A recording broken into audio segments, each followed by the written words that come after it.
je pense, voilà, sans rentrer dans l'affaire, que effectivement c'est un acte déjà que nous on condamne tous et qui est dégoûtant, quoi, parce que s'il y a encore quelque chose de sacré dans cette société, c'est les enfants, comme je disais, les femmes enceintes et les personnes âgées. Voilà. Est-ce qu'il agit comme un terroriste ?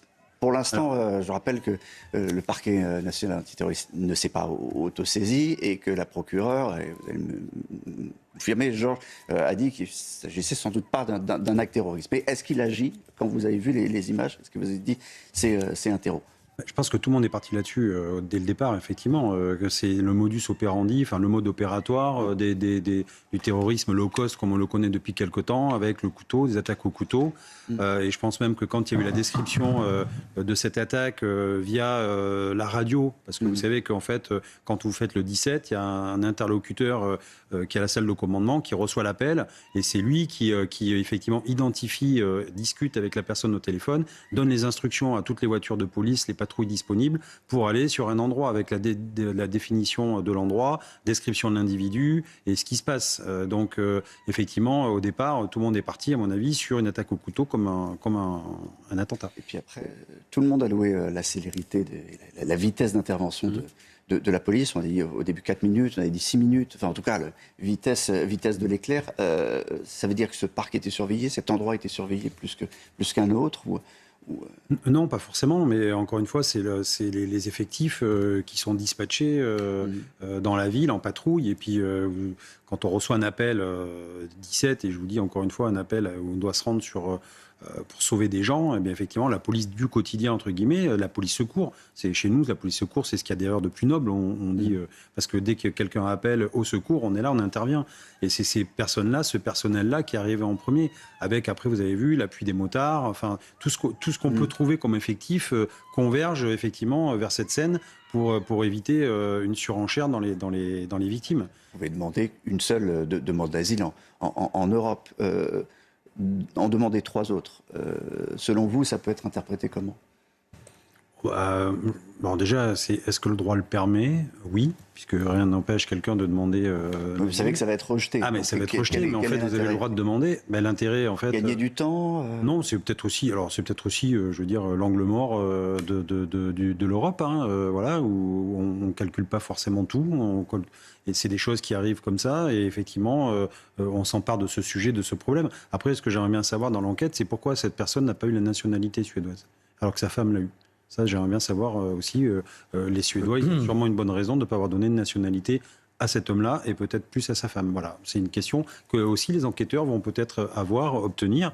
Et après, ben voilà, oui, vous pouvez faire des demandes d'asile, mais... Jean-Christophe Couvi, c'est une question essentielle, là. C'est le débat qui va nous occuper les prochaines semaines. Et en réalité, la police fait face à tous les jours. Nous, en fait, alors moi je vous le dis, on a des lois, et on le voit bien des fois, qu'on n'arrive pas à appliquer d'ailleurs.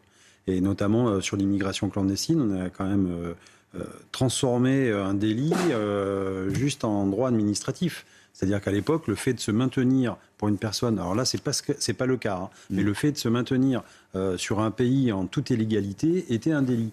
Or, on a transformé ça juste en droit administratif. On va dire, tiens, on va régler ça administrativement. En application d'une directive européenne. D'une directive européenne.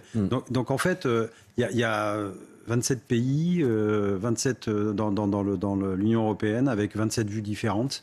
Et la problématique, elle va être là, c'est-à-dire d'harmoniser, de trouver un point commun à tous ces pays-là, parce que nous, on a une vue différente de l'immigration que peut-être les Suédois, les Danois, les Allemands, les Italiens, et donc il faut trouver un point commun. Mais vous avez des lois qui datent de 1968, mais certaines sont plus anciennes, datent de 1950, elles ne sont pas du tout adaptées, elles ne sont pas du tout adaptées à ce qui est vécu sur le terrain. Non, le monde a changé, le monde a bougé, et puis effectivement, nous, je vous dis encore une fois, les policiers, on a besoin alors c'est bien de créer des lois, de faire des lois, de nous pondre des textes, mais après, nous, c'est sur le terrain, c'est comment on travaille, comment on fait. Et encore une fois, ça demande quoi ? Un pouvoir, j'allais dire, politique, c'est-à-dire une envie politique de régler vraiment les choses, nous donner des effectifs, nous donner les moyens juridiques. C'est très important ce que dit M. Couvi. Quand il dit on a supprimé le délit de séjour irrégulier. C'est pas si vieux, c'est en 2012 que ça a été supprimé. C'est-à-dire qu'avant 2012, lorsque vous interpelliez un étranger qui n'a aucun titre et qui se trouve sur notre territoire, vous pouviez lui imputer le délit de séjour irrégulier, le mettre en garde à vue et préparer son départ contraint et forcé. Aujourd'hui, comme il n'y a plus de délit, qu'est-ce qui se passe? Vous interpellez un étranger qui ne justifie pas d'un titre de séjour, vous lui remettez un petit papier qui s'appelle obligation, qui est en réalité une invitation à quitter le territoire, et il disparaît dans la nature. Alors dans les faits, voilà la réalité des faits. On va écouter quelques... Ça vous a étonné aussi, Ce que je voulais dire, c'est que depuis quelques semaines, quand même, alors ça fait même depuis plus que ça, mais là, on a eu quand même des séquences avec 3 policiers décédés. Je parle de la société en général. 3 policiers décédés suite à des personnes qui avaient pris de la drogue et conduite sous alcoolémie. On a eu une infirmière aussi qui a été lâchement assassinée par un individu qui était fou. Là, maintenant, on a ça. Et en fait, on a des hommes politiques, effectivement, qui je pense qu'ils sont en train de toucher vraiment le mur des réalités aussi, et de voir qu'il y a vraiment un problème dans cette France et dans cette société qui ne va pas.